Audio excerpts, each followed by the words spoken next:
지금 이 순간에도 지구에서 아주 멀리 떨어진 캄캄한 우주 속에 홀로 비행하는 작은 여행자가 있습니다. 주변은 완벽한 침묵에 잠겨 있고 우리가 매일 보는 태양조차 그저 밤하늘의 작은 점 하나로 보이는 곳입니다. 인류가 만든 물건 중 가장 멀리 나아간 우주선 보이저 1호의 이야기입니다.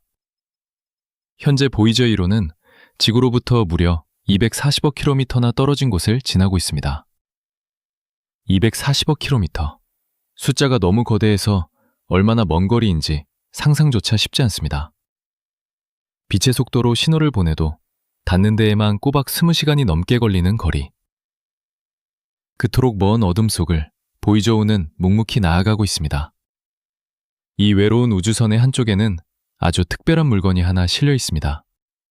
지름 30cm 남짓한 금으로 코팅된 동그란 레코드판입니다. 우리는 이것을 골든 레코드라고 부릅니다. 이 금빛 원판은 인류가 우주라는 끝없는 바다에 띄운 유리병 편지입니다. 우주 어딘가에 살고 있을지 모를 누군가에게 우리가 여기 살고 있었다는 인사를 건네기 위해 만든 것입니다. 이 레코드판은 우주의 거친 환경 속에서도 10억 년 이상을 견딜 수 있습니다. 10억 년이라는 시간은 우리의 상식을 아득히 뛰어넘습니다. 어쩌면 먼 훗날 인류가 사라지고 지구가 지금과는 전혀 다른 모습으로 변해버린 뒤에도 이 원판만은 여전히 은하수 어딘가를 여행하고 있을지 모릅니다. 우리가 이 우주에 잠시 머물다 갔음을 증명하는 마지막 유언장이자 가장 낭만적인 선물이 되어 말이죠. 우리는 왜 답장도 기약할 수 없는 머나먼 곳으로 편지를 띄웠을까요? 그 작은 금빛 원판 안에는 과연 무엇을 담으려 했을까요? 우리가 누구인지 알리기 위해 시작된 이 긴 이야기의 첫 페이지를 이제 천천히 열어보겠습니다. 시간을 조금 거슬러 올라가 보겠습니다. 지금으로부터 약 50년 전인 1977년의 일입니다. 당시 미국과 소비에트 연방은 우주를 두고 치열하게 경쟁하고 있었습니다. 하지만 역설적이게도 그 덕분에 우주 탐사 기술은 그 어느 때보다 눈부시게 발전하던 시기였죠. 마침 태양계의 행성들도 인류를 돕는 듯 했습니다. 목성과 토성, 천왕성과 해왕성이 일렬로 늘어서는 아주 드문 현상이 일어난 겁니다. 176년에 한 번 찾아오는 우주의 산물 같은 기회였습니다. 이 경로를 이용하면 훨씬 적은 연료로도 더 멀리, 더 빠르게 날아갈 수 있었기에 나사는 이 기회를 놓치지 않고 보이저 계획을 실행에 옮깁니다. 그 과정에서 과학자들은 한 가지 낭만적인 고민에 빠졌습니다. 보이저 1호는 태양계 행성들을 탐사한 뒤 영원히 돌아오지 않을 길을 떠날 예정이었습니다. 과학자들은 이 텅 빈 우주선에 무언가 특별한 것을 실어보내면 어떨까 생각했습니다. 만약 아주 먼 훗날 누군가 이 우주선을 발견한다면 우리가 누구인지 꼭 알려주고 싶었기 때문입니다. 이 무모하고도 거대한 프로젝트를 맡은 사람은 천문학자 칼 세이건이었습니다. 그는 당대 최고의 지성이라 불리는 동료들을 불러 모았습니다. 프랭크 드레이크, 앤 드루얀, 티머시 페리스 같은 전문가들이 작은 방에 모여 머리를 맞댔죠. 하지만 이들에게 주어진 시간은 그리 넉넉지 않았습니다. 발사까지 남은 시간은 고작 6개월 남짓이었죠. 그 짧은 시간 안에 지구의 모든 것을 정리해 담아야 했습니다. 수십억 년의 지구 역사와 수많은 나라의 문화, 그리고 인간이라는 복잡한 존재를 지름 30cm의 동그란 판 하나에 압축해야 했습니다. 그야말로 불가능에 가까운 도전이었습니다. 회의실에서는 매일같이 치열한 토론이 벌어졌습니다. 무엇을 넣고 무엇을 뺄 것인가? 지구에는 아름다운 풍경도 있지만 전쟁이나 기근 같은 아픈 역사도 존재하니까요. 오랜 고민 끝에 그들은 한 가지 원칙을 세웁니다. 우주의 손님에게 굳이 우리의 치부를 보일 필요는 없다는 것이었죠. 마치 누군가에게 건네는 명함처럼 혹은 사랑하는 사람에게 보내는 첫 번째 편지처럼 그들은 인류의 가장 아름답고 고결한 모습만을 골라 담기로 결정합니다. 지구를 대표하는 선물을 준비하는 과정은 설렘과 고뇌의 연속이었습니다. 시간은 계속 흘러가고 담고 싶은 이야기는 너무나 많았습니다. 글자나 사진만으로는 부족했습니다. 언어가 통하지 않는 존재에게 우리의 존재를 가장 직관적으로 알릴 수 있는 방법이 필요했죠. 그래서 그들은 시공간을 넘어 공명할 수 있는 지구의 소리에 먼저 귀를 기울이기 시작했습니다. 지구에서 쏘아올린 작은 우주선 안에는 금으로 코팅된 레코드판이 실려 있습니다. 만약 우주 어딘가에 사는 누군가가 이 레코드판을 발견하고 턴테이블에 올린다면 과연 무엇을 듣게 될지 궁금해집니다. 가장 먼저 흘러나오는 소리는 지구인들의 인사입니다. 제작진은 전 세계 수많은 언어 중 55개를 골라 짧은 인사말을 담았습니다. 여기에는 지금은 사라진 고대 수메르어부터 영어, 중국어, 프랑스어 같은 현대의 언어들이 모두 섞여 있습니다. 마치 지구라는 행성의 입구에서 손님을 맞이하는 안내원들 같습니다. 그 중에는 아주 반가운 목소리도 있습니다. 바로 우리말, 한국어입니다. 여성의 차분하고 맑은 목소리로 전하는 안녕하세요 라는 짧은 인사입니다. 지금 이 순간에도 저 캄캄한 태양계 밖 어딘가에서 우리말 인사가 우주를 향해 조용히 울려 퍼지고 있습니다. 왠지 모르게 가슴이 뭉클해지는 기분이 듭니다. 인류의 언어만으로는 지구를 다 설명할 수 없었기에 제작진은 더 원초적인 소리들을 담기로 했습니다. 이른바 지구의 소리라고 불리는 트랙입니다. 여기에는 지구가 가진 고유한 질감이 그대로 담겨 있습니다. 화산이 폭발할 때의 웅장한 진동과 비 내리는 소리, 천둥과 바람 같은 자연의 소리들입니다. 그 위에서 살아가는 생명들의 숨결도 이어집니다. 귀뚜라미가 우는 밤의 정적, 개가 짖는 소리, 그리고 어머니가 아이에게 입을 맞추는 소리까지 포함되었습니다. 인류가 만들어낸 기계 소리도 빠지지 않았습니다. 칙칙폭폭 달리는 기차와 하늘을 가르는 비행기, 자동차의 경적 소리 같은 것들입니다. 어쩌면 소음처럼 느껴질 수도 있겠지만 이 소리들 역시 인류가 얼마나 치열하게 문명을 일궈왔는지를 보여주는 소중한 증거입니다. 이 소리들의 끝에는 인류가 가진 가장 아름다운 언어, 음악이 기다리고 있습니다. 골든 레코드에는 총 27곡의 음악이 실려 있습니다. 리스트를 확정하기 위해 제작진은 깊은 고민에 빠졌습니다. 지구의 음악은 방대하고 레코드판의 용량은 부족했기 때문입니다. 가장 많은 비중을 차지한 건 요한 제바스티안 바흐의 음악이었습니다. 바흐 음악의 수학적이고 논리적인 구조가 인류의 지능을 보여주기에 가장 적합하다고 판단했습니다. 베토벤과 모차르트 같은 거장들의 곡도 당연히 포함되었습니다. 하지만 레코드에는 점잖은 클래식만 담긴 게 아닙니다.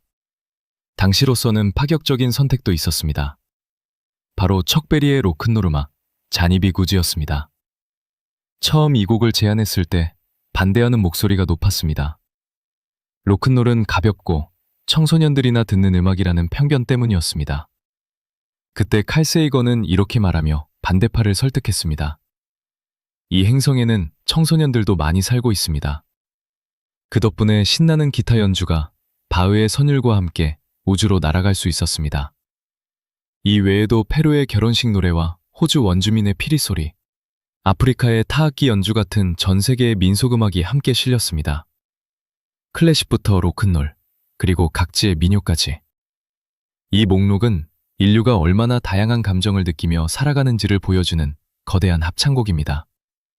지금도 보이저5는 진공 상태의 우주를 날아가고 있습니다. 소리를 전달할 공기가 없으니 레코드판은 완벽한 침묵 속에 잠겨 있을 뿐입니다. 하지만 언젠가 누군가 이 판을 재생하는 순간 정막을 깨고 천둥소리와 바흐의 선율, 그리고 안녕하세요라는 따뜻한 인사가 다시 흐르게 될 것입니다. 소리만으로는 부족했을지도 모릅니다. 제작진은 외계 지성체에게 청각기관이 없을 가능성까지 고려했습니다. 그래서 소리뿐만 아니라 눈으로 볼 수 있는 지구의 모습들도 얇은 판 안에 치밀하게 새겨 넣었습니다. 소리를 넘어 시각 정보까지 암호화해 넣은 인류의 지혜. 그 안에는 또 어떤 모습들이 담겨 있을까요? 보이저5에 실린 레코드는 우리가 흔히 아는 검은색 비닐판이 아닙니다. 지구의 평범한 플라스틱 레코드판은 우주의 거친 환경을 견딜 수 없기 때문입니다. 우주는 생각보다 훨씬 가혹한 곳입니다. 아주 작은 운석들이 총알보다 빠르게 날아다니고 강력한 방사선이 쏟아지며 극도로 낮고 높은 온도가 반복되기도 합니다. 제작진은 이 특별한 편지가 아주 오랜 시간 살아남을 수 있도록 가장 튼튼한 갑옷을 입히기로 결정했습니다. 레코드의 본체는 구리로 만들었습니다. 그리고 그 위를 반짝이는 금으로 얇게 입혔습니다. 금은 시간이 지나도 녹슬거나 변하지 않는 영원함을 상징하는 금속입니다. 여기에 더해 레코드를 보호하기 위한 알루미늄 케이스까지 튼튼하게 씌웠습니다. 이 모든 설계의 목표는 단 하나였습니다. 바로 10억 년을 버티는 것입니다. 10억 년. 우리에게는 영원과도 같은 시간입니다. 인류의 역사는 고작 수만 년, 문명의 역사는 수천 년에 불과합니다. 10억 년이라는 시간은 우리의 상상력을 아득히 넘어섭니다. 하지만 보이저우의 제작자들은 지구가 먼 훗날 사라지더라도 이 레코드만큼은 우주를 떠돌며 우리가 여기에 있었다는 사실을 증명해 주기를 바랐습니다. 이 금빛 원반은 단순한 기록 장치가 아니라 인류가 우주에 남기는 가장 단단한 유언장이기도 합니다. 운 좋게 이 레코드를 발견한 외계인은 과연 이것을 어떻게 재생할까요? 그들에게는 턴테이블도 스피커도 없을 텐데 말이죠. 그래서 레코드의 겉면인 알루미늄 케이스에는 친절한 사용 설명서가 그림으로 새겨져 있습니다. 언어가 통하지 않아도 이해할 수 있도록 우주 공통의 언어인 과학과 수학을 사용했습니다. 케이스 표면에는 레코드판을 돌리는 속도와 바늘을 놓는 위치가 기호로 표시되어 있습니다. 그 옆에는 지구의 풍경을 담은 사진들을 어떻게 복원하는지 알려주는 그림도 그려져 있습니다. 115장의 사진들은 아날로그 신호로 변환되어 소리의 형태로 저장되어 있습니다. 설명서가 안내하는 대로 신호를 처리하면 텔레비전 화면처럼 그림이 나타나게 됩니다. 가장 흥미로운 건 이 편지의 발신 주소를 알려주는 지도입니다. 넓고 넓은 우주에서 지구라는 작은 행성을 어떻게 설명할 수 있을까요? 태양계의 세 번째 행성이라고 말해도 외계인은 태양이 어느 별인지 알 수 없을 겁니다. 그래서 과학자들은 우주의 등대라고 불리는 펄서를 이용했습니다. 펄서는 아주 규칙적으로 깜빡이며 전파를 내뿜는 별입니다. 우주 어디서든 위치를 찾을 수 있는 확실한 기준점이 되어줍니다. 레코드 커버에는 태양을 중심으로 14개의 펄서가 뻗어나가는 지도가 그려져 있습니다. 각 펄서의 고유한 주기와 거리를 이진법으로 표시해 두었기에 지적인 문명이라면 이 지도를 보고 지구가 어디에 있는지 정확히 알아낼 수 있습니다. 이 편지가 언제 보내졌는지 알려주는 시계도 숨겨져 있습니다. 레코드 커버 한 구석에는 아주 적은 양의 초순수 우라늄 238이 발라져 있습니다. 우라늄은 일정한 속도로 붕괴하며 다른 물질로 변하는 성질이 있습니다.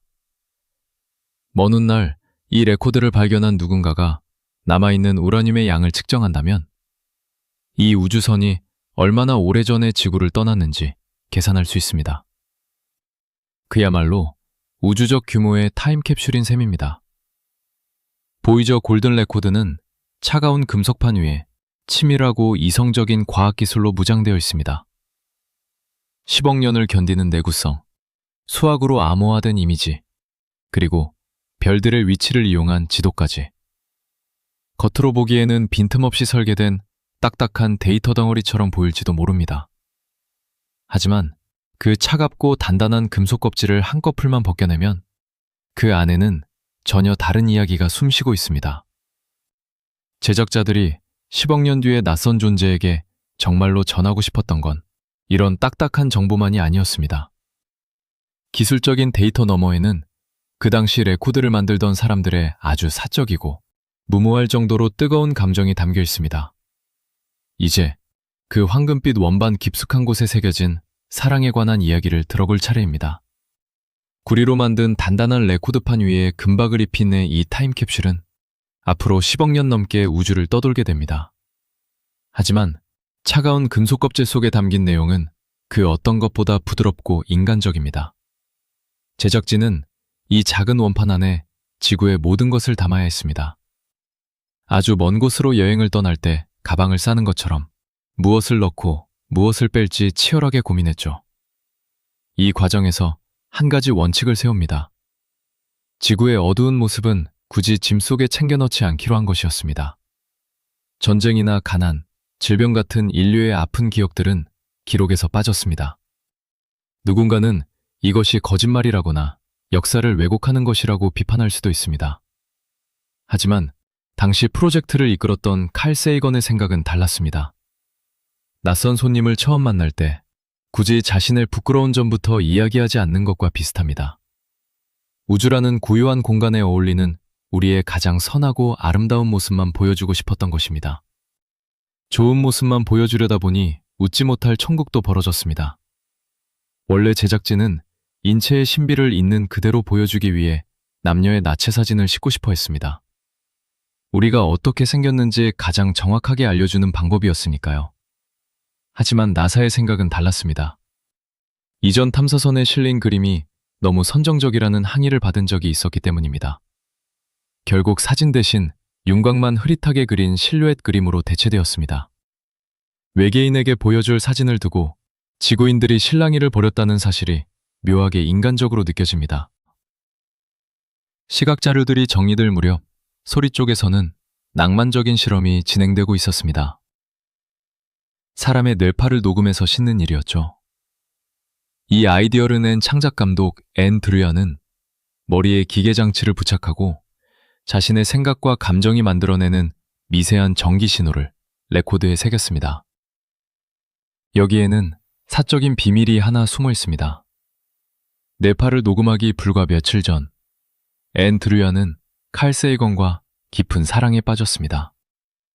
두 사람은 전화 통화를 하다 서로의 마음을 확인했고 미래를 약속한 상태였죠. 녹음이 시작되자 그녀는 지구의 역사나 문명에 대해 깊이 생각하려 노력했습니다. 하지만 무의식 속에는 방금 시작된 사랑의 설렘이 가득했습니다. 심장이 뛰고 온몸의 감각이 깨어나는 황홀한 기분이 뇌파 데이터에 고스란히 담겼습니다. 보이저우는 아무도 없는 캄캄한 침묵 속을 날아가고 있습니다. 차가운 기계 안에는 한 사람이 사랑에 빠졌던 순간의 떨림이 영원히 박제되어 있죠. 어쩌면 10억 년 뒤, 인류가 모두 사라진 뒤에도 이 우주에는 사랑이라는 감정의 증거가 남아있을지 모릅니다. 누군가를 깊이 사랑하는 마음, 그 따뜻한 에너지를 품고 보이저우는 오늘도 묵묵히 나아갑니다. 인간적인 소망을 담은 채 우리와 연결되어 있습니다. 지금 이 순간에도 보이저우는 묵묵히 나아가고 있습니다. 지구로부터 무려 240억 킬로미터 떨어진 곳입니다. 빛의 속도로 달려도 꼬박 하루가 걸리는 아득한 거리입니다. 이토록 먼 곳에서 기계가 여전히 살아있다는 건 기적 같은 일입니다. 2024년에는 작은 위기도 있었습니다. 보이저 1호가 갑자기 지구로 알아들을 수 없는 신호를 보내온 겁니다. 마치 말을 잃어버린 사람처럼 의미 없는 데이터만 반복해서 전송했습니다. 이제 정말 작별할 때가 되었다고 생각한 이들도 많았습니다. 반세기에 가까운 세월을 버텼으니 고장이 나도 이상할 게 없었으니까요. 하지만 엔지니어들은 포기하지 않았습니다. 지구에서 보낸 신호가 보이저호에 닿는 데만 20시간이 넘게 걸렸습니다. 명령어를 하나 보내고 답을 듣기 위해 꼬박 이틀을 기다려야 하는 막막한 싸움이었습니다. 그들은 끈질기게 코드를 수정해서 전송했습니다. 다행히 보이저호는 다시 정신을 차렸습니다. 240억 킬로미터 밖에서 이루어진 이 원격 수리는 인류가 우주에서 보여준 가장 섬세한 기술로 남았습니다. 하지만 기술로도 고칠 수 없는 것이 있습니다. 바로 흘러가는 시간과 고갈되어가는 에너지입니다. 보이저호는 태양빛이 닿지 않는 곳을 여행하기 때문에 태양광 패널을 쓸 수 없습니다. 대신 방사성 동위원소를 이용한 원자력 전지를 싣고 갔습니다. 이 전지의 수명이 이제 거의 바닥을 드러내고 있습니다. 촛불이 다 타들어가듯 보이저호의 심장은 매년 조금씩 더 약하게 뛰고 있습니다. 나사의 연구원들은 어려운 결정을 내려야 했습니다. 전력을 아끼기 위해 우주선의 기능을 하나둘씩 끄기 시작한 겁니다. 가장 먼저 카메라의 전원을 내렸습니다. 춥고 어두운 우주를 견디게 해주던 히터마저 껐습니다. 영하 200도가 넘는 혹한 속에서 최소한의 온기만 남긴 채 버티고 있습니다. 오직 지구와 연락을 주고받는 통신 장비를 살려두기 위해서입니다. 하지만 이 노력도 영원할 수는 없습니다. 전문가들은 2030년 즈음이 되면 모든 전력이 닿을 것으로 예상합니다. 그날이 오면 보이저5는 더 이상 지구로 신호를 보낼 수 없게 됩니다. 지구의 거대한 안테나가 아무리 귀를 기울여도 우주의 정적만이 돌아올 겁니다. 매일 아침 도착하던 여행자의 안부 인사가 영원히 끊기는 순간입니다. 그렇다고 해서 보이저5의 여행이 끝나는 건 아닙니다. 진정한 항해는 그때부터 시작될지도 모릅니다. 우주 공간에는 공기도, 마찰도 없습니다. 한번 움직이기 시작한 물체는 멈추게 할 힘이 없는 한 영원히 나아갑니다. 우리는 보이지 않는 그 힘을 믿고 우주선을 떠나보낸 셈입니다. 동력이 끊긴 보이저5는 차가운 금속 덩어리가 되어 암흑 속을 유영할 겁니다. 엔진 소리도 기계 작동음도 들리지 않는 완벽한 고요 속에서 말입니다. 마지막으로 얻은 속도 그대로 별과 별 사이를 미끄러져 갈 겁니다. 그렇게 만년이 지나고 또 수만 년이 흐르겠죠. 어쩌면 지구가 사라진 먼 훗날까지도 멈추지 않고 은하수를 건너고 있을지 모릅니다. 비록 목소리는 닿지 않겠지만 그 침묵의 항해에는 분명한 목적이 있습니다. 보이저5의 품에는 여전히 황금 레코드가 안겨있기 때문입니다. 전원이 꺼져도 레코드에 새겨진 홈은 지워지지 않습니다. 우주선이 멈추지 않는 한 그 안에 담긴 우리의 음악과 웃음소리도 계속해서 우주를 여행할 겁니다. 이제 우리는 그 긴 여행의 마지막, 그리고 영원한 시작을 준비해야 합니다. 우리가 별들에게 남긴 선물이 어떤 의미로 남게 될지 조용히 생각해 볼 시간입니다. 언젠가 보이저5의 심장도 멈추는 날이 올 겁니다. 지구와 주고받던 희미한 신호마저 끊어지고 나면 이 작은 탐사선은 그저 차가운 금속 덩어리가 되어 암흑 속을 표류하겠지요. 하지만 탐사선의 기능이 다한다고 해서 이 여행의 의미가 사라지는 건 아닙니다. 오히려 그때부터 진짜 여행이 시작될지도 모릅니다. 전력도, 연료도 필요 없는 골든 레코드의 시간은 영원히 흐를 테니까요. 레코드판 안쪽 여백에는 사람의 손으로 직접 새겨넣은 작은 문구가 하나 숨겨져 있습니다. 현미경으로 들여다봐야 볼 만큼 미세한 글씨입니다. 모든 세계, 모든 시간의 음악을 만드는 이들에게. 이 문장은 단순히 외계 생명체에게 건네는 인사가 아닙니다. 지금 이 순간, 어딘가에서 아름다운 것을 만들어내고 있을 우주의 모든 존재들에게 보내는 헌사입니다. 우리는 10억 년 뒤의 미래를 알 수 없습니다. 그 아득한 시간이 흐른 뒤에도 지구가 지금처럼 푸른빛일지, 인류가 여전히 이곳에 머물고 있을지는 아무도 장담할 수 없죠. 어쩌면 우리가 살았던 흔적조차 먼지처럼 사라질지도 모릅니다.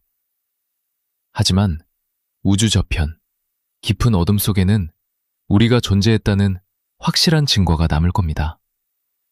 우리가 사랑을 했고, 음악을 즐겼으며, 밤하늘을 보며 꿈을 꾸던 존재였다는 사실 말입니다. 그 기억들은 황금빛 원판에 새겨진 채 지금도 별들 사이를 여행하고 있습니다. 그러니 오늘 밤은 너무 걱정하지 말고 편안하게 눈을 감으셔도 좋습니다. 당신이 잠든 사이에도 지구의 가장 다정한 목소리를 담은 유리병 편지는 쉬지 않고 은하수를 건너고 있습니다. 그 끝없는 항해는 아주 오랫동안, 아마도 영원히 계속될 겁니다. 우리가 별들에게 남긴 선물처럼 부디 평온한 밤 보내시길 바랍니다. 안녕히 주무세요.